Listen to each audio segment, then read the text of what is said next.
Senhor deu teu único filho por amor de nós. É por isso que estamos aqui, Senhor, para te agradecer por mais essa rica oportunidade, em nome de Jesus. Só o Senhor é Deus. Glória a Deus. Aleluia. Vamos glorificar o Senhor. Deus é maravilhoso, amém? Deus continue abençoando a vida do nosso irmão Márcio. Deus ele é fiel. Todas as irmãs, Sueli. Deus é um Deus de vitória. Eu estava aqui meditando, né? Ouvindo todos os irmãos e meditando na vida do pregador, né? Eu pensando, né? Quando eu iniciei a pregar o Evangelho, às vezes as pessoas estão sentadas na igreja, né? E a responsabilidade é grande.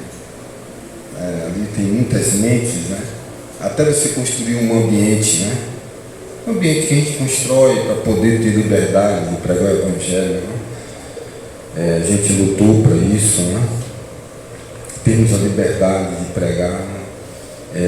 Uma pessoa me disse uma vez que a responsabilidade do ministério, né, estava sobre os meus ombros, né? Ele disse, quando você está ligado ao ministério, você tem que dar satisfações. E essa pessoa, um senhor de idade, né, começou comigo. Agora tudo depende, né, da sua oração, obviamente da igreja, dos irmãos, mas da direção, né? E onde você quer direcionar o veículo, é para lá que ele vai chegar, né? E com o passar do tempo a gente vai observando que a coisa mais difícil que tem, a responsabilidade, é que você, quando não tem pessoas para responder, você pode virar um tirano, né? Temos que ter uma autoridade, né, que nos rege. E quando a gente não tem uma autoridade que nos rege, a gente pode entrar pela porta da tirania, pela porta da soberba, do orgulho, né? Do tem que ser como eu quero, né? É eu que tenho que fazer, eu tenho que ser. A gente pode virar um Deus, né? E eu sempre tive muito cuidado com isso. A gente não tem um pastor presidente humanamente falando, mas temos as responsabilidades de temer a Deus, que é o dono da obra, né?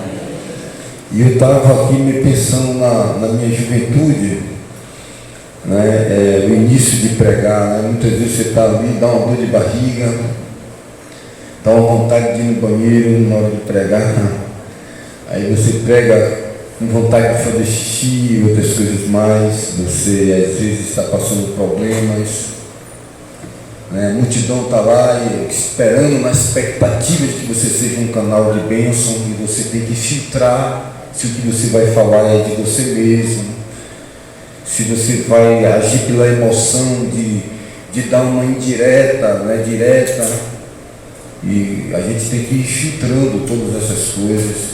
Muitas vezes você está preocupado com o filho, preocupado com tantas situações. Vai chegando no final do mês, preocupado com o aluguel que tem que pagar da congregação, quando era alugada, né? Era uma água, era uma energia, era isso, então tem as dificuldades.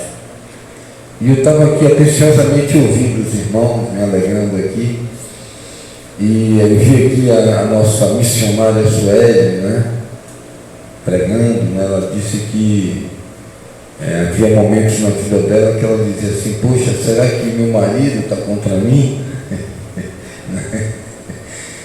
E eu dizia para ela algumas palavras que ela nem quis dizer aqui, mas dura, né? E às vezes tem palavra que dói mais em quem fala do que em quem ouve, né? O filho, uma pessoa que você ama, pede uma coisa ou pensa uma coisa, e você quer dizer, é mel, é um iogurte, né? É um bolo de morango, né? Você quer dar palavras doces, né? Mas geralmente você tem que falar o que o Espírito quer que você diga. Glória a Deus. Né? E o Espírito, ele quer falar ao nosso coração, nem sempre o que a gente acha que é bom, né? Ou que vai ser útil. Né? Então, muitas vezes, difícil não é ouvir, difícil é falar. Né? Salomão disse que as feridas feitas por um amigo são feridas sinceras, verdadeiras. Né? E eu estava observando a dinâmica, né? A dinâmica de você pregar. Você pregar para o mesmo público 30 anos não é para qualquer um. Tá? Você pregar as mesmas coisas, no meu caso, 30 anos, né? São 33 anos, mas 30 anos pregando, você exige um esforço, né? Exige uma dinâmica. Né? A dinâmica de você chegar e pregar todos os dias com um público novo é uma maravilha. Isso, psicologicamente, você não se envolve com os problemas da congregação, você chega, prega. Eu vivi essa vida, essa dinâmica é uma coisa que você desenvolve todo dia. Eu tenho 4 agendas de temas de pregação. Né? São mais, talvez, de 500 e tal, até muito mais do que isso, de esforço. Pregações até que eu não desenvolvi, está lá o tema e os versículos. São 4 agendas ou 5. Né? Então tinha aquela dinâmica, né? Mas você está ali todos os dias convivendo com os problemas, conhecendo as dificuldades dos irmãos, os irmãos conhecendo também nossa humanidade. Né? Então tudo isso exige um poder do Espírito e uma dinâmica muito grande. Né? O pregador evangelista, ele chega lá, prega na congregação e vai embora. Os problemas continuam ali, as dificuldades continuam ali para serem tratadas e ser levadas no ombro, né, do pastor, do doutrinador da igreja. E a gente sempre tem que ter essa dinâmica. Eu agradeço aos irmãos por estar sempre me suportando. Eu sempre estou aqui lutando com muita dificuldade, né, para poder estar edificando os irmãos. E nós estamos vivendo agora uma tônica muito preocupante. Eu peço que os irmãos abram a palavra de Deus em 2 Timóteo, vamos entrar na mensagem. Nós vamos ler apenas o versículo de número 11, conselhos do apóstolo Paulo a Timóteo, no capítulo 2. Nós poderíamos ler versículo 6 ao versículo 15, mas eu vou me atentar a menos versículo e nós vamos ventilando conforme a orientação do Espírito Santo o percurso desta mensagem. Amém? Vamos ler aqui o versículo de número 11. Para este evangelho eu fui designado pregador, apóstolo e mestre. Maravilha. E por isso estou sofrendo essas coisas. 2 Timóteo capítulo 1, verso 11 em diante. Para este evangelho eu fui designado pregador, apóstolo e mestre. E por isso estou sofrendo estas coisas. Mas não me envergonho, porque sei em quem tenho crido. Estou certo de que Ele é poderoso para guardar aquilo que me foi confiado até aquele dia. Timóteo, mantenha o padrão da sã palavra que de mim você ouviu com fé e com o amor que há em Cristo Jesus. Por meio do Espírito Santo que habita em nós, guarde o bom tesouro que lhe foi confiado. Você já deve estar ciente do que aconteceu comigo lá na Ásia. Todos me abandonaram. Entre eles estão Fígelo e Hermógenes. Que o Senhor conceda misericórdia à casa de Onésiforo, porque muitas vezes me deu ânimo e nunca se envergonhou das minhas algemas. Pelo contrário, quando chegou a Roma, me procurou com persistência até me encontrar. O Senhor lhe conceda que naquele dia ache misericórdia da parte do Senhor. Você sabe melhor do que eu quantos serviços ele me prestou em Éfeso. Versículo 6. Por esta razão venho lembrar-lhe que reavive o dom de Deus que está em você, pela imposição das minhas mãos, porque Deus não nos deu espírito de covardia, mas de poder, de amor e de moderação. Amém? Meus amados, que palavra! Eu sempre aprendi que a metade da pregação é um texto bem lido, né? Em português bem aplicado. Meus amados, estamos passando aí, nessa geração, muitos ataques heréticos. É preciso muito cuidado, é preciso não ser dominado pela inteligência artificial, é preciso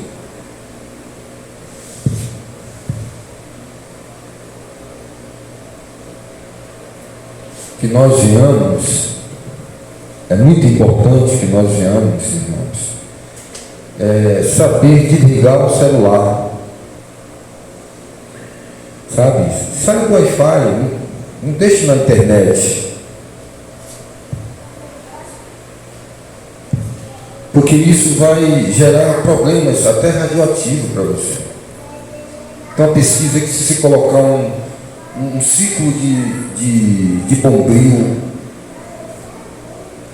e colocar o celular no meio e uma pessoa fazer ligação do seu celular, a radiação eletromagnética do celular faz os cabelinhos, dependendo da força do celular, pegar fogo ao redor do celular. Tem um campo de energia, sabe? Uma rede elétrica, por exemplo, lá nos Estados Unidos, em Brasília, a cabeação é feita por debaixo da terra. Esse é o padrão certo. Nós vivemos, porém, com uma energia, os cabos de 13 mil e poucos, né? Caviar, às vezes até com muito mais do que isso, as redes centrais de transmissões. Isso é uma distância de 100 metros, ela envia raios eletromagnéticos, altera a nossa função cognitiva, os neurônios, isso gera câncer. Uma antena dessa, 5G, uma antena. Então a gente tem que procurar, irmãos, hoje ter uma qualidade de vida e ter cuidado. Então desliga o celular.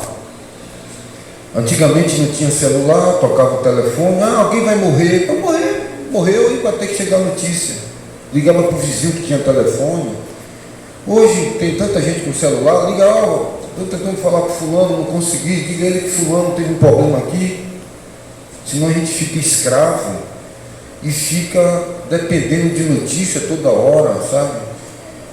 Rouba o tempo de ler a palavra de Deus, toda hora.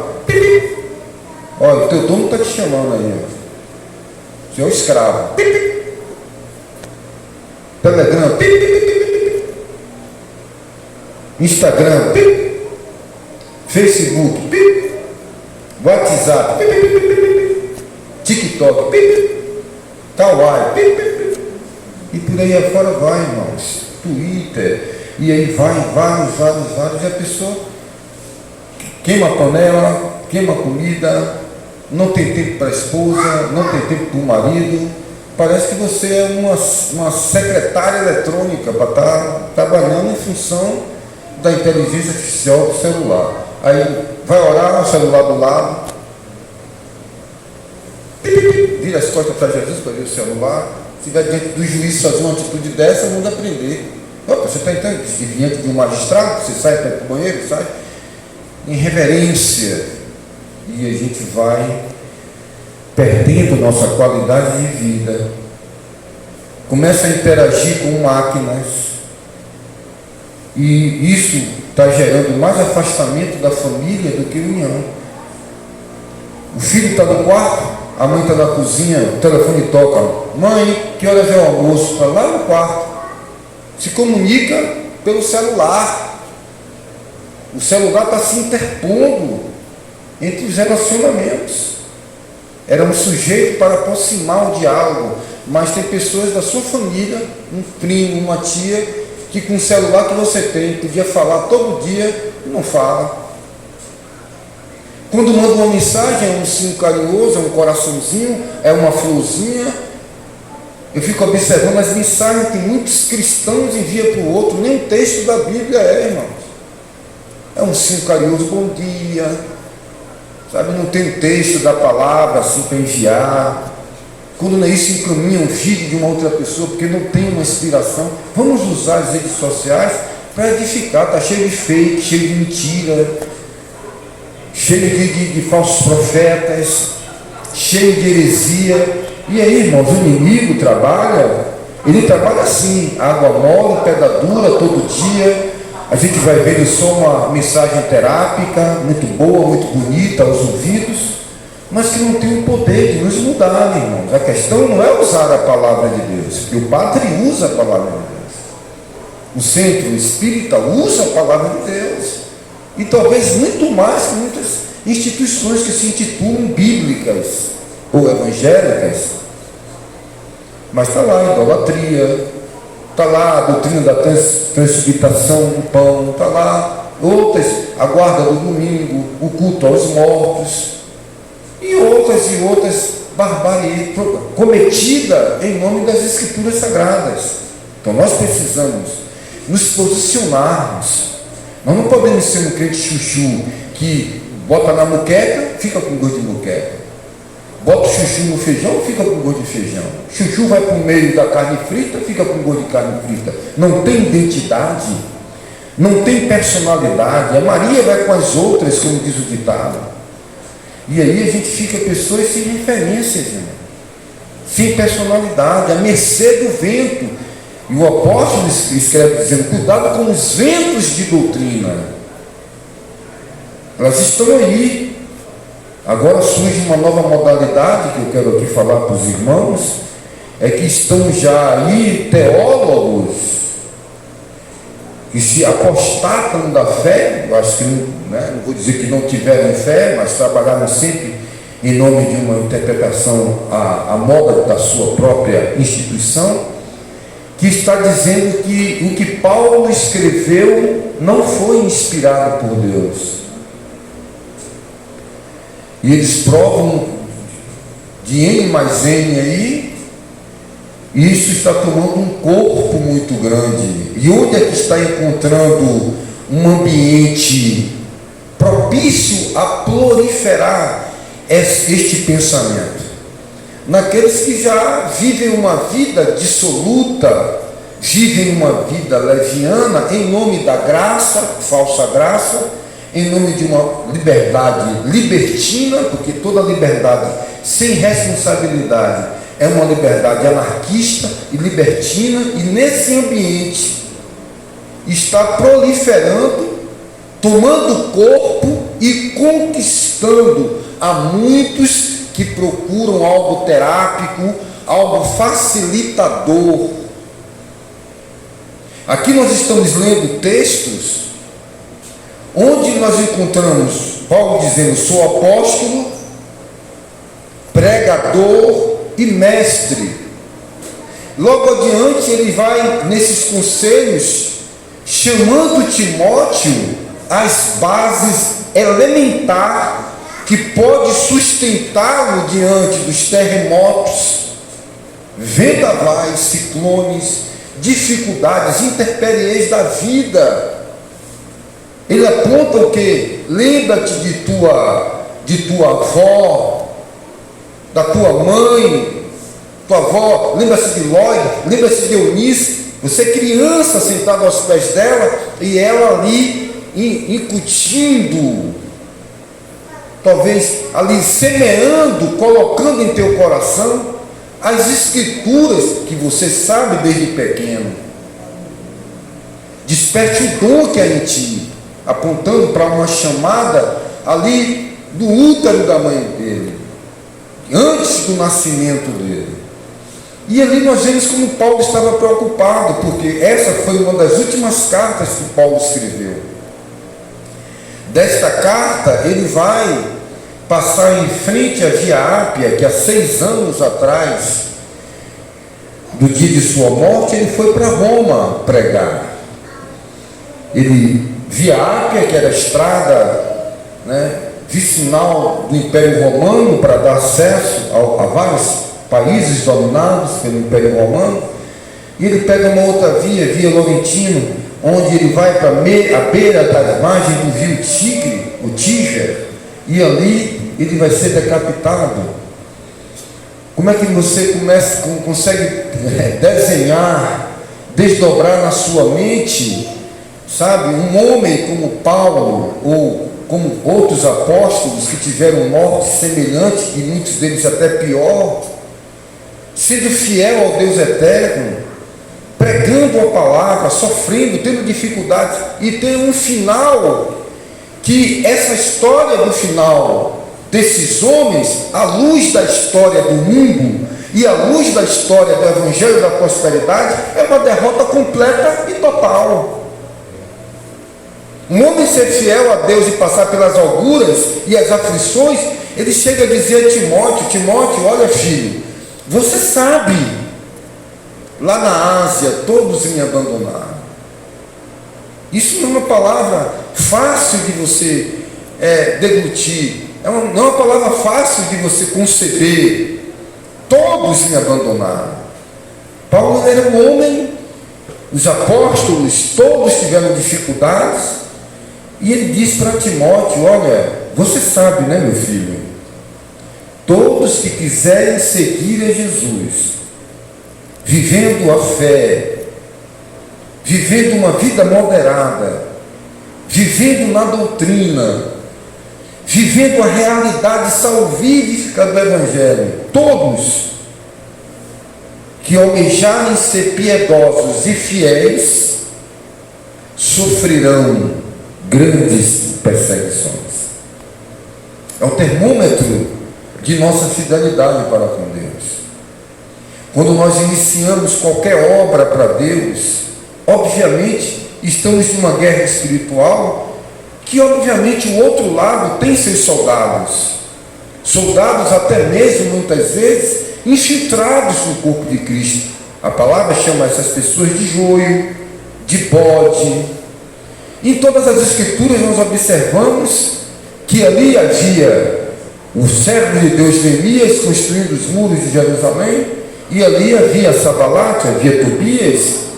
Em todas as escrituras, quando começaram a reconstrução do templo, havia ali jovens que não tinham visto o primeiro templo. Lá no livro do profeta Ageu, e Deus levanta o profeta Ageu para animar o povo. E os jovens ali, quando viu o templo construído, aquela coisa linda, o segundo templo, e os jovens tudo pulando de alegria, daquela coisa linda, que até mesmo Pedro com Jesus, quando passaram diante desse templo, já construído o segundo templo, Pedro disse: que construção linda, que templo maravilhoso, que obra, que opulência. E Jesus disse: não ficará pedra sobre pedra, tudo será derribado. Essa foi a construção do segundo templo, e os jovens ali todos alegres, pulando na época da inauguração do segundo templo. E ali havia senhores de idades, com mais de 100 anos, 80 anos, né?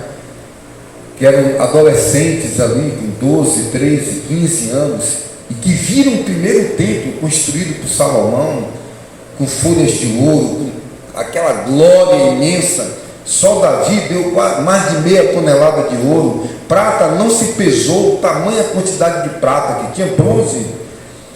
E os senhores de idade começaram a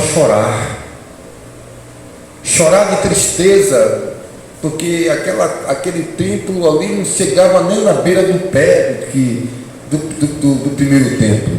Todos eles choravam de um lado os anciãos, e pulavam de alegria do outro lado os jovens.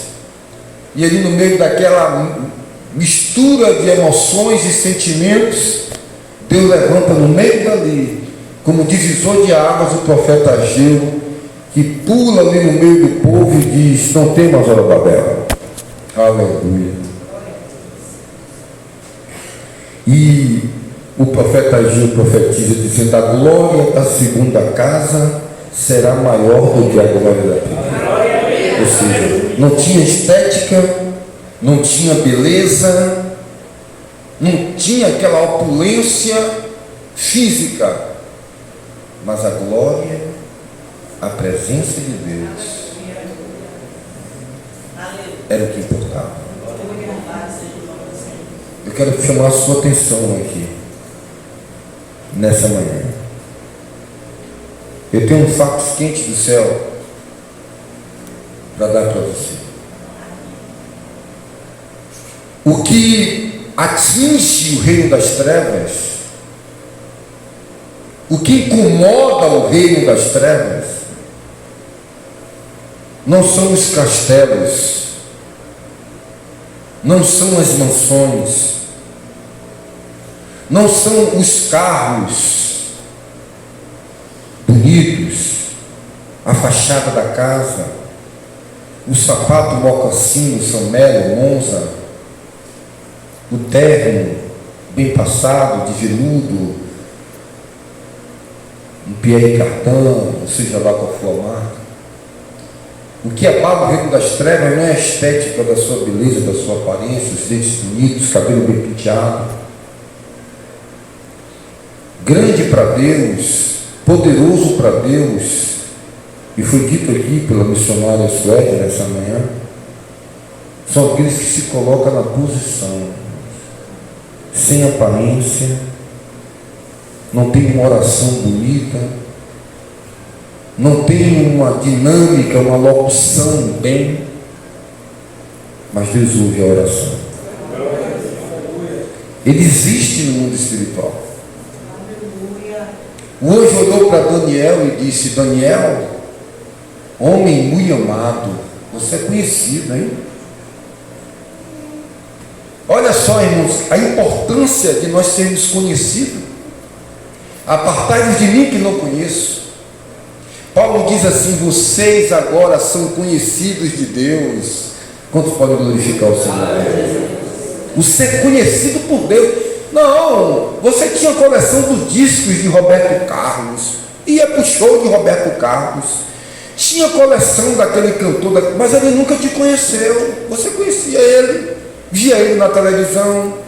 Teve um documentário mostrando o iate, a casa dele, a vida íntima dele. Sempre tem nos programas de domingo mostrando a casa de fulana, a casa de fulano, o cachorro de fulano. Você conhece a vida dele como ninguém, fundou até um fã-clube, mas ele não te conhece.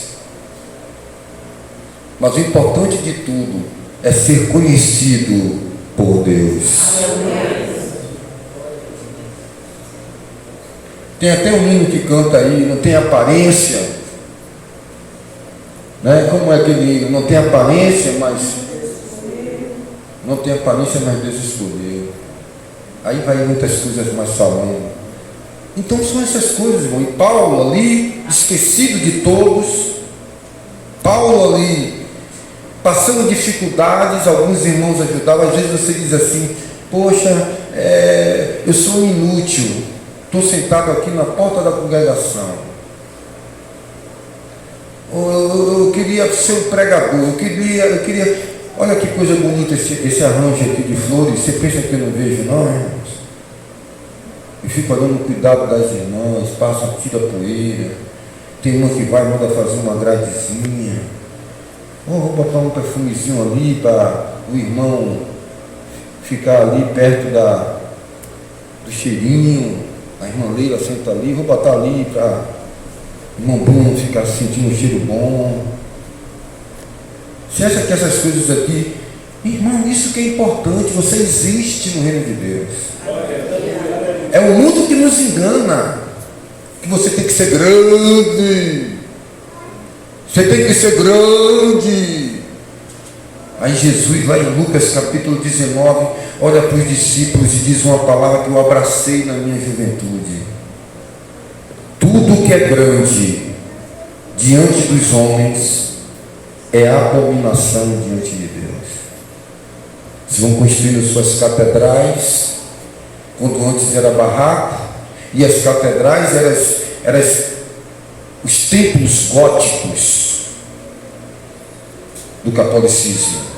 Mas a religião dos pobres, dos tidos como miseráveis, os párias da sociedade, foi ascendendo também pessoas de condições financeiras e começou a construir seus grandes palácios e mega palácios, e que se definha e se define lá na igreja de Laodiceia, onde é rico, tem ouro, tem prata, são os grandes, e é preciso comprar colírio santo para ver a nudez. E ele do lado de fora, batendo nas portas, quando tudo é muito belo, tudo é muito organizado, mas Jesus não passeia e nem floreia em nosso meio.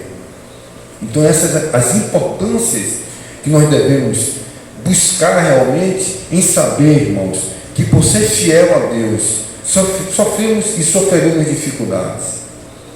Ali eu posso contemplar a vida de Paulo sendo levado na frente do carrasco, romano, um soldado, com um machado, bem afiado, e ele ter a cabeça arrancada. O que é que Paulo pensava? Meu Deus, eu fiz tanta coisa para acabar a minha vida no fio de uma navalha, parecendo uma galinha numa batedoura onde se corta o pescoço, degolado. E aí a gente fica com vergonha, por quê? Porque a gente vê que hoje nos parece que servos de Deus são os que estão na torre, na ponta da pirâmide, na escala dimensional dada pelo mundo, nos níveis financeiros, classe média, média alta, os nobres, e aí fica a casta lá embaixo na base da pirâmide. Quando nós vamos maciçamente, somos doutrinados e ensinados todos os dias, e aí a gente pode ir moldando o Evangelho ao nosso bel prazer.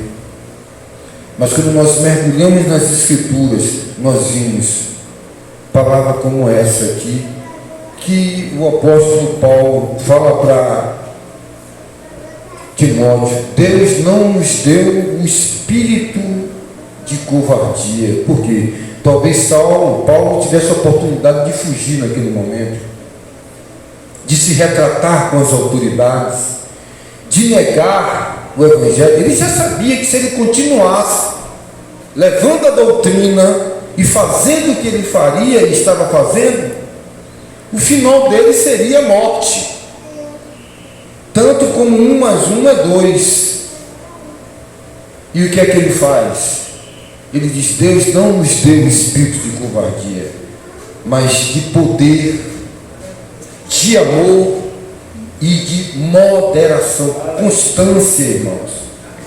Não nos deixemos nos levar e ser arrastado por pessoas que não vivem as lutas, sofrimentos e dificuldades e tentações por ter uma vida abalizada na doutrina do Senhor Jesus.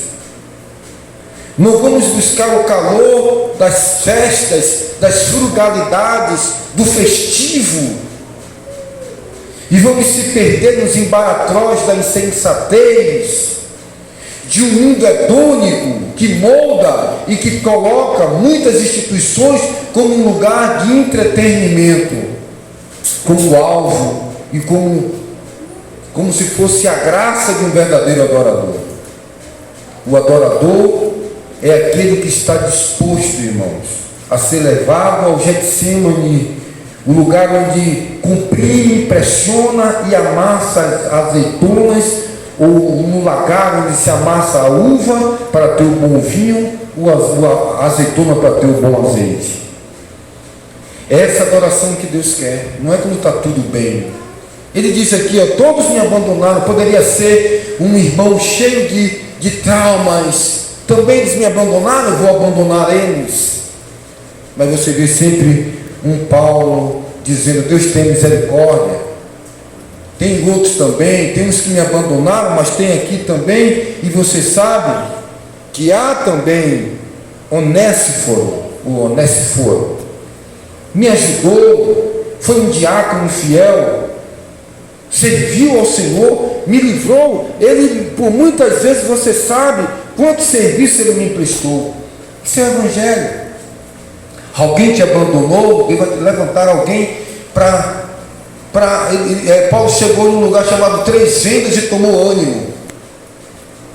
Vinha pelas ilhas de Chipre, vinha passando por momentos de dificuldade, mas ele dizia: quero que o irmão Tito venha, porque me é útil, e vai recrear a minha alma, vai animar a minha alma. Irmãos, às vezes você acha que uma palavra dada a um irmão não serve de estímulo. Cuidado. Olha ali para o irmão: ô irmão, Deus é contigo, Deus está vendo a sua dedicação, Ele vai preparar, está vendo sua dificuldade. Amanhã eu tenho que almoçar, eu tenho que comer, aí fica catando no congelador um restinho de carne, um restinho de frango, não teve jeito. Vai para o aplicativo, olha para ver se tem 10 ou 15 reais no cartão de crédito para ir ali comprar uma coisa de ovo, fazer um omelete. Deus, Ele vai observando, Ele compreende essa dificuldade, mas você está tão cheio da graça de Deus que isso é o mínimo. Você vai passando por cima disso tudo, dificuldades e tudo, sempre tem alegria, tem ânimo em servir ao Senhor. Por quê, irmãos? Porque Deus dá graça, fortalece. Se não fosse a graça de Deus, quem seria Saulo? Tudo aquilo ali era porque ele era bom? Não, ele mesmo dizia: se alguém olha para mim e vê eu nesse desempenho, não pense que isso vem de mim, a minha capacidade vem de Deus. Então que nós possamos ter cuidado, irmãos. Cuidado, é bonito, é belo, mas se não vier do Espírito, não te edifica. Ainda que seja a própria palavra de Deus, bem aplicada, bem ilustrada, mas só Deus conhece no âmago da sua alma o que você precisa ouvir. Qualquer pessoa pode pregar a palavra, um maçom pode lhe dar um versículo, pode, mas só há uma palavra que não volta vazia, a que sai da boca de Deus. Paulo dizia: eu sou pregador, apóstolo e mestre, mas o que ele falava não era da boca dele, era a boca de Deus na boca dele. Você entende isso, irmãos? Compreende isso? A irmã, a missionária Suede falou aqui: faz a sua oraçãozinha simples. É essa que destrona, é essa que tem valor no reino espiritual. Você se sente pequenininho, mas você não sabe o quanto você está. O inimigo tem ira de você, dessa sua pequeninez. Porque quando você é pequeno, Deus é grande na sua vida. Quando você se torna grande, Deus fica pequeno. Porque importa que Ele cresça e que eu e você diminua. E aí aquela oração que acha simplórica: será que Deus me ouve? E você não sabe como é um incenso suave e agradável que tem subido nas narinas de Deus. Mas o inimigo quer que você se sinta pequeno. Por quê? Porque o inimigo tem um padrão religioso muito bem dinâmico. Mas o padrão qual é? O modelo qual é? Jesus. E como Jesus foi? E como Jesus era? Aprendei de mim que sou manso e humilde de coração. Então essas coisas que a gente tem, irmãos, que nos espelhar. O apóstolo Pedro diz que Jesus deixou as suas pisadas, as suas pegadas, para que nela possamos pisar. Jesus pisou ali no filme de Indiana Jones. O camarada botava alguém lá como um boi de piranha: vai você! E o camarada ia, que chegava a pisar, caía lá embaixo, cheio de agulhas, de ferros, e ele ficava cravado lá. Vai você! Aí pisava no mesmo lugar que o outro pisou, e aí pisava, passava para o outro degrau. Ele caiu nesse, vou pular no de lá. E aí, mas quando ele pulava em outro, pulava errado até chegar lá. Mas Jesus já foi na frente, abriu um novo e vivo caminho, onde temos a ousadia de adentrarmos, sabendo, não como Ófines e Finéias que pegou incenso um incenso errado, e foi fazer algo errado, que não tinha a permissividade de Deus. Mas nós temos o controle de saber que temos que entrar, temos que pisar e temos que ser o que Jesus foi, onde Ele esteve e onde nós estamos. Cristo em vós, a esperança da glória. E aí nós vamos ser felizes. Não a felicidade que o mundo mostra, que é uma mentira. Ir para um show daquele lá no Rio de Janeiro e cair morto, calor, nada vai preencher o vazio. Eu estava ontem observando, para encerrarmos, 10h35, 36, algumas coisas retrô, antigas, né? O grupo de criança, Mara Maravilha, aí mostrando, Xuxa, aí mostrando Eliana, Angélica. E aí eu falei, rapaz, não há nada de novo debaixo do sol. O trio elétrico com o Dodô e Osmar, hoje com outras bandas, os personagens vão morrendo, o palco é o mesmo. O palco é o mesmo, muda os personagens. Morreu e bota outro. E vai dando continuidade a uma mentira. Copa do Mundo vai vir de novo. Copa América, o pessoal fica assistindo aquilo ali, é jogador, seleção ganha, seleção perde, e sempre foi assim. E a gente vai observando isso e diz, rapaz, olha para aí, quando as escamas já caindo dos olhos, você vai vendo aquilo ali, e quando éramos cegos, estávamos cegos e achando que aquilo era o best, a coisa melhor do mundo. Então, em Cristo estamos sem escamas, para não ser enganados, irmãos. Cuidado, fortalece a sua integridade. Você está aqui para ser a diferença. Vós vereis a diferença do que serve e do que não serve. Não se empolgue, não se envolva com essas coisas, porque o inimigo está contaminando a muitos. A morte na panela. Cuidado com as comidas atraentes. Nem tudo que reluz é ouro. Então agora estão dizendo que Paulo não foi apóstolo. Estão dizendo que Paulo não escreveu. E muitos, isso está tomando um corpo tão grande que eles vão batendo e sabem onde é que bate o inimigo, né? Vamos tirar aqui a doutrinas paulinas. O que é que a igreja vira? Vamos botar uma nova versão das Escrituras. Vamos colocar aqui uma Bíblia toda inclusiva. Vamos colocar aqui uma Bíblia agora com a correção da inteligência artificial. Vamos fazer uma Bíblia omitindo textos da palavra. Agora vamos fazer o quê? Vamos tirar o corpo, né? Se você tem um esqueleto, toda a carne do seu corpo, irmãos, está segurada onde? No esqueleto. A carne está colada no osso. Se o corpo morre, a pessoa morreu em pé, a carne descola do osso. Então, a doutrina dos apóstolos e o Evangelho do Senhor Jesus, é nisso que nós estamos. Amém? Vamos nos colocar de pé, vamos orar ao Senhor. E que Deus possa trazer para nós a compreensão de que a nossa oração, que a sua pequenez, você se acha pequeno, a sua pequenez, você se acha pequenininho, que a sua oração não tem influência, mas tem, viu? Havia uma menina na casa de Naamã, insignificante, era uma empregada doméstica que lavava privada.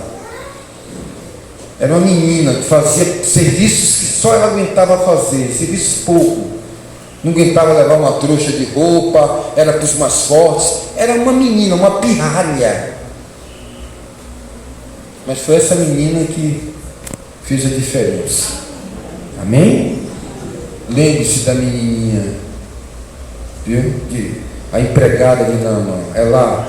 É nessas pedrinhas que Deus derruba os Golias da vida, viu? Que Deus em Cristo nos abençoe.